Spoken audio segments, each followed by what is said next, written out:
kasih Bu Ketua yang sama-sama saya hormati, semua tim penguji bimbingan bersama ya. Jadi penguji tapi bimbingan bersama, jadi pratesis ya. Eh, Langsung saja ya mengingat waktu. Pertama tentunya saya mengucapkan selamat kepada Saudara Vira Gustira ya. Ya secara global, secara umum saya melihat hasil proses sempro yang kita lakukan itu sudah cukup banyak bisa saudara tangkap ya. Namun tentunya kita bicara riset kuantitatif sebetulnya asik-asik dan apa itu ya, geli-geli sedap gitu kan. Karena ada kaedah yang betul-betul harus kita cermati kan. Ya, Pak. Ya, ini udah oke nih. Kalau bicara riset kuantitatif, ya seperti tadi.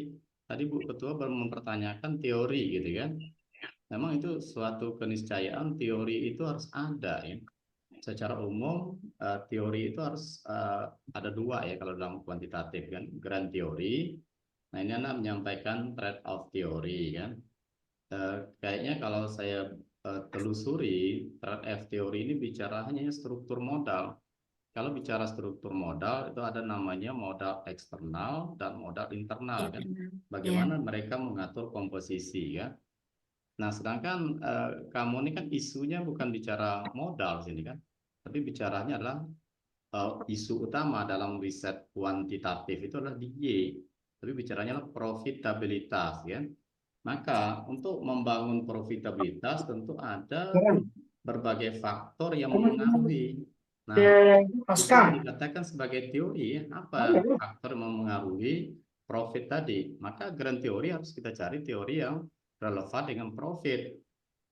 Nah, biasanya bicara profit itu teorinya tidak jauh-jauh dari teori agensi kan. Teori agensi adalah suatu teori entitas bagaimana suatu perusahaan itu bisa mencapai keuntungan atau profit optimal ya, yang ya, Pak. mengatur hubungan antara prinsipal dan agent. Agent siapa? Agent adalah si pengelola perusahaan tadi, Terus sedangkan prinsipal adalah pemilik modal, bisa pemegang saham dan seterusnya kan. Nah, ini saya recommended ya, ini gunakan agensi teori teori, agensi. teori agensi atau teori keagenan kan. Oh, boleh. Baik, Pak. Ya, itu yang pertama kan. Yang kedua, sering saya katakan juga, kita juga harus mendudukkan variabel yang kita gunakan kan. Variabel yang kita digunakan itu ya betul-betul clear. Saya tidak mengacau variabel kamu gitu kan. Tapi saya ingin tunjukkan, kita kan mengacu kepada teori ya. Ya, Variabel itu bisa didefinisikan secara teori. Kita lihat dulu kecukupan modal kan. Ini di kecukupan modal. Nah, ini kan ada definisi ya. Ini harus bisa dipertanggungjawabkan. Di sini kamu mendefinisikan kecukupan modal itu merupakan regulasi suatu perusahaan perbankan yang disepakati gitu kan. Nah, ini saya melihat ada suatu bias. Apakah variabel yang tepat di sini kecukupan modal atau CAR, Capital Adequate Ratio atau rasio rasio. kecukupan modal gitu kan. Nah, ini harus betul-betul ditunjukkan dalam membangun variabel atau model kerangka berpikir kan. Memang ada dari riset sebelumnya ada menggunakan kecukupan modal kan, tapi ini juga seorang peneliti juga harus mempertanyakan bagaimana reputasi artikel tadi kan, karena kamu tidak juga membuatkan apa namanya kutipan kan, tapi kebanyakan mereka menggunakan CAR sebagai variabel kan, Ya. rasio kecukupan modal kan. Mm-mm. Itu harus clear dulu. Kalau memang nanti kamu bisa menguatkan bahwasanya kecukupan modal bisa didefinisikan secara teori dan relevan dengan indikator CAR, is okay gitu kan. Karena kata-kata di sini kan banyak CAR ini. Iya. Iya, ini kan tiba-tiba kamu lompat, CAR merupakan rasio, nah, ini masuk. Berarti Kalau di harus atas kita tadi bahas tidak ada kecukupan source-nya, modal. tidak ada kutukannya, tidak ada sumbernya gitu kan. Iya, Pas Pak. karena saya nggak tahu nih ada sumber apa enggak gitu kan. Nah harusnya ini harus ada sumbernya. Apakah relevansi antara kecukupan dengan CAR ini bisa mengkonstruknya kan indikator kan. Kalau bisa ya silakan, kalau enggak ya jangan, karena kita ada pakemnya dalam suatu riset kuantitatif kan. Nah, Iya, saya Pak. melihat ada resiko gitu kan, kalau DP3 ini oke lah kan, dan DP3 itu udah clear kan. Dari risiko sama juga halnya. Bicara risiko, apakah risiko itu sama dengan NPL, gitu kan? Ini banyak yang harus kita bedah, kan? Risiko kredit. Mana definisi risiko kredit ini, kan? Simpanan. Jadi risiko kredit ya juga harus kita clearkan. Apakah risiko kredit itu sama dengan NPF? Nah, ini kan pengertian risiko kredit. Kamu tidak menjelaskan risiko kredit, kamu menjelaskan non-performing financing yang disebut sebagai kredit bermasalah. Sehingga pertanyaannya sama dengan tadi, apakah risiko kredit ini sama dengan kredit bermasalah? Oke, bisa dipahami ya maksudnya ya? Iya, Pak. Nah, itu artinya tidak merubah isi, cuma mendudukkan variabel itu betul-betul terdefinisikan secara baik dan didukung oleh indikator yang representatif, itu kan yang mewakili, kan. Termasuk saya juga sempat memperdebatkan ya pada saat kita bicara profitabilitas, gitu kan. Iya. Secara teori kamu kan menyatakan banyak ini indikator profitabilitas, ya. Ini pernah nih saya tanya, saya tantang, gitu kan.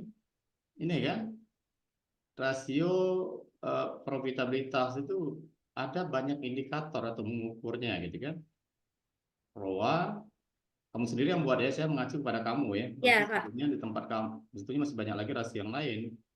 Gross profit margin, net profit margin, apa namanya kan, ROE, ada Mm-mm. lagi ROI kan, ada Iya. lagi, ya banyak gitu kan. Mm-mm. Nah, ini yang saya pernah pertanyakan gitu kan.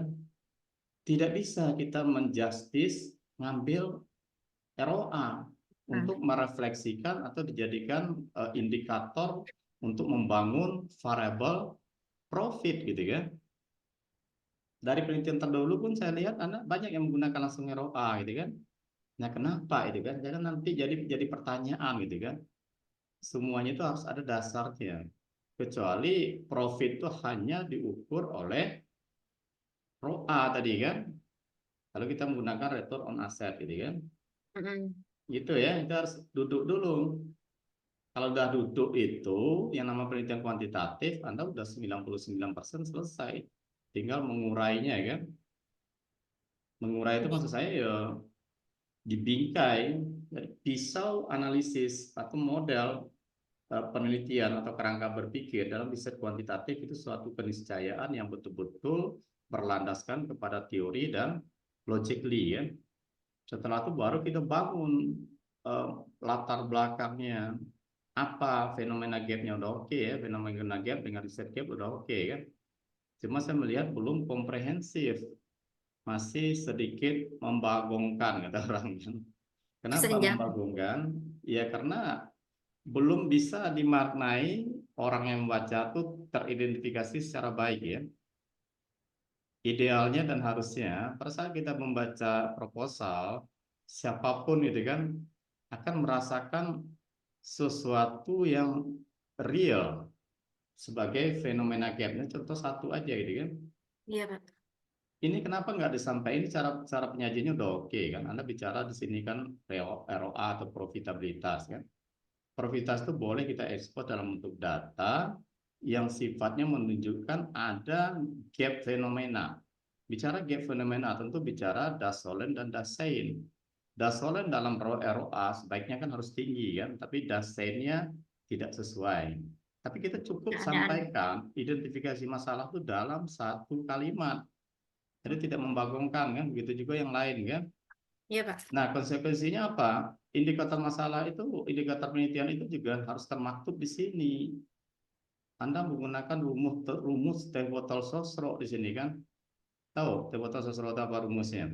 Apapun makanannya, minumannya teh botol sosro. Gitu. Tetap di botol Nah, di sosro. sini dengan satu tabel kamu sudah mengeksplor fenomena gap. Orang akan membingungkan, tidak terklaster atau pengelompokan secara baik gitu kan. Orang akan bingung membaca ini gitu kan. Ini apa nih yang kamu jelasin itu? Jadi maksud saya itu fenomena gap itu kita tampilkan data per variabel. Bicara Jadi data, masing-masing tabel. iya, profitabilitas kamu sampaikan trennya. Ini Ya, loh untuk profitabilitas apa indikatornya kan? ya Pak. Mau ke laba bersih boleh, perkembangan aset boleh, nanti akan kelihatan. Dibuatin rasionya kan, sehingga orang bisa membaca, oh ternyata tren ROA-nya begini, menurun, menaik, zigzag kan. Secara umum masih di bawah standar yang diharapkan. Itu kan lebih elegan gitu kan. Kalau ini Berarti membanggakan, bukan salah tabelnya ini kan. dalam bentuk grafik nih Pak, Boleh bagusnya. dalam grafik, tapi kamu pecah, tidak boleh kamu Tapi kayak pecah. botol sosro semuanya Oh di ya. sini gitu kan. ROA Harus beda lagi, membaca, IR beda lagi. iya, tren Iya, masing-masing. iya Tren Pak. ROA gimana? Bahas khusus di bawahnya berdasarkan tabel satu-satu di atas menyatakan bahwa perkembangan atau pertumbuhan ROA ataupun laba bersih dari tahun sekian sampai sekian dia meningkat, nampakkan seperti ini trennya kan. Rata-ratanya masih di bawah sekian persen di bawah. Ini kan orang bacanya asik gitu ya. Begitu juga yang lain ya. Iya Pak. Nah, ini akan menggiring kamu untuk menjadi suatu identifikasi masalah yang elegan gitu kan. Oke, terakhir ya. Ini menarik ya, sorry, terputus ya. Oke. Nah, terakhir itu menarik gitu kan, seperti yang disampaikan ditanya oleh Bu Ketua tadi kan. Kayaknya aneh gitu kan. Saya juga merasa aneh. Tidak bisa kita gunakan bersatu, kita teguh, bercerai, kita runtuh ini. Sedikit-sedikit, rame-rame jadi kuat. Logically-nya nggak masuk. Anda bicara variabel yang lain mempunyai efek negatif. Setiap peningkatan akan terjadi Iya, penurunan. Betul? Tiga variabel tiga, iya, CAR, iya. DPK, dan seterusnya. Artinya apa? Semakin baik CAR, profitnya nurun ya. Semakin baik DPK semakin meningkat, ini menurun. Terus kredit macetnya semakin naik, ini menurun. Itu logically ya. Tapi aneh gitu kan. Kenapa? Pada saat bersama dia kok jadi naik gitu kan. Secara logically-nya nggak mungkin gitu kan. Dia sama-sama turun, disatukan, nggak bisa ilustrasi yang kamu sampaikan dorong mobil. Ini bukan dorong mobil, ini bicara teori gitu kan. Iya, bicara teori gitu kan. Nah, saya melihat ada suatu keanehan. Nah, saya mengkhawatirkan ada something wrong juga kamu dalam mengolah data. Ini sebentar ini terkeluarkan yang tadi ya. Harus saya buka PDF-nya. Salah pencet tadi saya tutup ya. Jadi ini kayaknya ada sesuatu yang agak illogic gitu kan. Menurut saya gitu kan. Kita kan sharing session ya, belum tentu betul. Jadi seorang peneliti itu harus berperilaku serba tahu gitu kan. Serba tahu ya, bukan tempe ya. Jadi seorang peneliti itu ya benar-benar dia harus lebih tahu daripada review kan. Kita kan reviewer di sini kan. Hanya mereview ya, bukan menguji ya. Nanti baru diuji. Oke, ini saya share lagi. Ya sebetulnya banyak ya kalau di bedah semua banyak bisa lompat aja langsung ke kesimpulan kan. Makanya ke depan mungkin juga perlu masukan dari para petinggi ini kan, pejabat pasca untuk seminar hasil ini sebetulnya nggak perlu presentasi kan, langsung kita review kan. Berapa kampus seperti itu kan. Karena presentasi kamu hampir kalau dibiarin bisa 1,5 jam kamu presentasi tadi kan, Iya, yang Pak. tidak ada value-nya, tidak ada nilai gitu kan. Kalau membaca kami juga bisa membaca kan, belum buta huruf kan. Nah, di sini saya melihat ada keanehan. Oke, ini kan saya lihat saya nggak begitu ahli statistik nih, ahlinya ya bimbing Anda ini kan. Ini kita ambil yang sama namanya ya, koefisien misal ya. Ini kan negatif-negatif semua, ini signifikan itu kan. Oke kan. Oke lah kita katakan benar. Ini kan artinya setiap eh, peningkatan kecukupan modal kan itu akan menurunkan ini kan, ya kan, profit kan. Semuanya setiap peningkatan secara teori ini sesuai nggak secara teori ini? Kalau kecukupan modalnya meningkat, profitnya menurun. Kayaknya nggak sesuai ya logika kan. Dana pihak ketiga meningkat, ini juga menurun. Kalau risiko kredit meningkat, ini logik ini kan, profit menurun kan, karena semakin tinggi risikonya kan. Ya. Ya itu teorinya ini harus dibangun kan. Tapi ya anehnya kenapa pada saat kita menjadikan dia secara bersama, ini ada lagi ini apa nih? Kok beda dengan yang tadi ya? Sama ya? Sama, Pak. Oh cuman tabelnya aja. sama kan. Kalau ini Itu hetero. terus Udah beda ya. spesifik. Kayaknya isinya sama ya. Kalau ini tidak stick dia kan. Ya, jangan yang benar ini tidak stick ya. Nah, pada Kalau saat hetero yang uji F, kan melalui uji Glaser, Pak. ini uji ini sama dengan tadi kan, negatif-negatif dah. Tapi di sini kan jadi aneh dia pada saat udah disimultakan seperti ditanya Pak Bu Ketua tadi, ini malah jadi positif gitu kan. Artinya ya nanti coba dijelaskan secara logically-nya gitu kan. Mudah-mudahan tidak ada yang salah dalam mengolah data ini. Iya, Pak. Nanti mungkin bisa pencerahan juga dengan Pak Nopi kan apakah memungkinkan gitu kan. Ini F-nya tiba-tiba jadi positif besar, sedangkan parsialnya negatif-negatif semua gitu kan. Oke ya, Kan itu yang perlu pencerahan kita nanti dengan pembimbing saudara. Saya tidak ya baik. terlalu memahami logika-logika berpikir F ini kan. Karena menurut saya nih, F ini tidak Ya, penting. Simultan itu akan membiaskan suatu hasil penelitian. Ya, udah jelas nih, uji satu-satu ada yang berpengaruh, ada yang tidak berpengaruh. Tiba-tiba secara bersama berpengaruh, maka akan membiaskan uji T tadi. Misalnya ada tiga ya, katakanlah dua berpengaruh, satu lalu tidak. Tapi secara sama berpengaruh, artinya pengambilan keputusan kita mempertimbangkan apa gitu kan. Maka dalam riset-riset terkini yang saya baca, sepanjang yang saya baca, itu udah jarang sekali menggunakan simultan tadi. Oke, ini bukan berarti saya mengatakan salah kan. Tapi itu yang perlu didiskusikan. Nah, terakhir ini penting. Ini ruh Anda di sini ya. Hasil penelitian Anda sesungguhnya di pembahasan. Kenapa? Kalau hanya di eh, hasil penelitian angka-angka tadi, itu kan bukan kamu yang membuatkan, tapi adalah hasil olah sekolah data dan statistik kan. Nah, di sini dituntut kepiawaian seorang yang untuk S2 ya. Kalau S1 ini udah cukup nih kan. Kalau S2 ini betul-betul Anda harus menginterpretasikan hasil. Baiknya tidak lagi bicara angka-angka kan, tapi bicara interpretasi ya. Berdasarkan hasil penelitian menunjukkan bahwa rasio kecukupan modal berpengaruh enggak. negatif terhadap profitabilitas dengan nilai sekian. Artinya setiap begini-begini itu yang mau jelaskan. Di bawah itu baru Anda bicara teori. Itulah gunanya teori yang harus kita bangun baik secara grand teori ataupun teori pendukung kan. Hal Iya, Pak. ini sesuai dengan teori keagenan, ya kan? Atau hal Ya. ini bertentangan dengan teori ini, kan? Yang menyatakan begitu, gitu kan? Hmm. Itu harus kita bangun. Jadi ini jadinya kayak kualitatif ini, kan? Tidak bicara hasil, tapi bicara sesuatu yang apa ya? Bank dengan modal tinggi dari modal target menunjukkan pengaruh negatif, kan? Hal ini berkait dengan ini sudah ada teori ya, cuma dipertegas saja teori tadi kan. Ini kan untuk menyeimbangkan. Di sini kita kan tidak bicara menyeimbangkan. Kecukupan modal itu diukur dengan CAR Nah, dan relevansinya hubungannya pengaruhnya terhadap profit gitu kan bagaimana gitu ya. Katakanlah ini kalau negatif semakin tinggi modal menurunkan profit kayaknya bertentangan dengan teori kan. Tapi nggak masalah. Tidak ada harus hasil itu harus sesuai teori kan.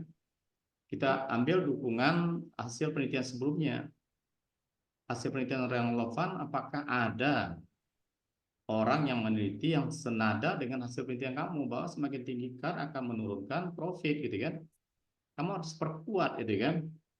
ya, Pak. Artinya gap tadi terbukti gitu kan. Gap-gap penelitian sebelumnya itu memang seperti itu kan. Begitu juga yang tidak sesuai tunjukkan kan. Nah, yang paling terpenting Anda menjelaskan logikanya. Bagaimana ceritanya kok bisa CAR itu bisa menurunkan kan dari hasil penelitian kamu ini kan? Apa data-data fenomena yang terjadi pada perusahaan yang kamu amati gitu kan?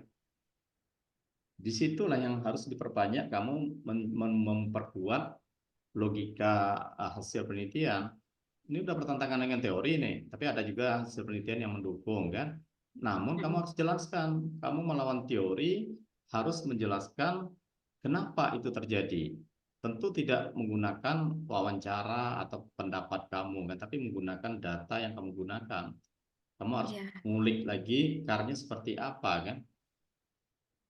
Itu yang untuk menjawab sehingga dia aneh gitu kan. Kalau datanya benar gitu kan, bertentangan dengan teori dalam penelitian kuantitatif itu aneh. Kita harus punya kekuatan argumen untuk menjelaskan kan. Nah, di situ baru kelihatan S2-nya gitu kan. Kalau S1 udah cukup ini kan.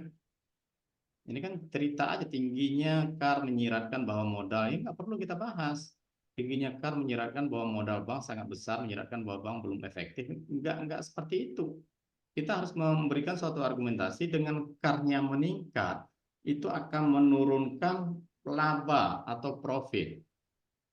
Secara teorinya aneh, tapi secara logikanya kamu harus jelaskan. Bisa berdasarkan indikator, bisa berdasarkan data kan. Nah ini challenge-nya udah melampaui batas ini kan. Udah sampai ke S3 ini. Saya sering menyampaikan bahwa ada sarjana, bukan sarjana ya. Ada yang rasa ya, ada dia doktor tapi rasanya rasa S1 gitu kan. Dia pernah saya dengar juga seperti itu kan. Ada yang doktor rasanya S2, ada doktor rasanya profesor kan. Nah, upayakan Anda ini magister S2 rasanya doktor kan. Maka tunjukkan kualitas analisis pembahasan dalam penelitian tadi kan, dalam tesis ini kan. Itu challenge-nya di situ ya. Kalau Anda bisa menunjukkan itu, maka nanti kalau ketemu lagi saya akan berapresiasi, saya akan berani menyatakan bahwa Anda ini S2 tapi Anda rasanya udah doktor loh gitu. Jangan sampai saya ngomong nanti Anda ini S2 tapi saya rasa kayak S1 gitu kan. Berarti nggak dengan challenge challenge saya tadi kan? Gitu. Jadi kesimpulan itu agak membagongkan gitu kan. Ya, mungkin nanti bisa pencerahan Pak Novi, mungkin bisa aja itu benar itu kan. Itu kan saya logika berpikir saya kan. Logika berpikir riset itu tidak ada benar, tidak ada salah. Tapi ya, tergantung bagaimana kita memberikan suatu argumennya kan. Jadi kalau untuk kesimpulannya udah oke nih kan, ada tiga rumusan, empat rumusan, empat kesimpulan kan. Oke, mungkin itu yang bisa saya review dengan waktu yang sangat menjepit ini kan. Sebelum saya kembalikan ke kedua, mungkin Anda, Saudara Vira, ada yang mau direspon atau dikomentari kan? Nggak apa-apa. Boleh Eh, bertentangan. Seorang ilmiah itu akademik itu harus debatit itu wajar kan secara ilmiah. ya Pak, saya lebih ke bertambah nanya lagi Pak. Kan Oke, untuk teori yang tadi kan Bapak disarankan untuk ganti agensi. agensi teori. Ya. Hmm. Nah, dalam untuk setiap variabelnya nanti ada sangkut pautnya antara agensi teori atau Oh, tidak Pak nanti. nggak perlu. Agensi teori itu, grand teori itu adalah teori yang sifatnya umum kan. Tapi grand teori ini wajib harus relevan dengan isu utama. Isu utamanya adalah Y, profit. Maka profit Ya, relevan dengan teori keagenan. Sedangkan ya, untuk hubungan dari X ke Y, kamu tinggal cari aja dukungan teori yang lain kalau ada ya. Kalau tidak ada, ya, cukup dari artikel yang relevan. Jadi dukungan teori itu bisa kita ambil dari buku yang menyatakan secara tegas bahwa benar nih CAR ini memengaruhi profit misalnya. Tapi biasa itu jarang kan. Kalau kamu menemukan teori yang seperti itu, it's good kan, itu lebih baik gitu kan. Namun kalau tidak ada, maka kita tinggal mencari dukungan dari penelitian yang relevan. Itulah kita membangun model itu harus juga berdasarkan penelitian yang relevan kan, tapi cari yang bagus, yang ya. bereputasi minimal Sinta 2 ya kalau untuk S2 nih kan. Jangan Sinta 4, Sinta 5, Sinta 6 apalagi OJS jadi kan itu menjerumuskan ini kan. Kira-kira begitu, kira. Ada lagi? Ini gantian kita nanya kan, nggak apa-apa kan sharing session kan. Oke, jaringan atau udah?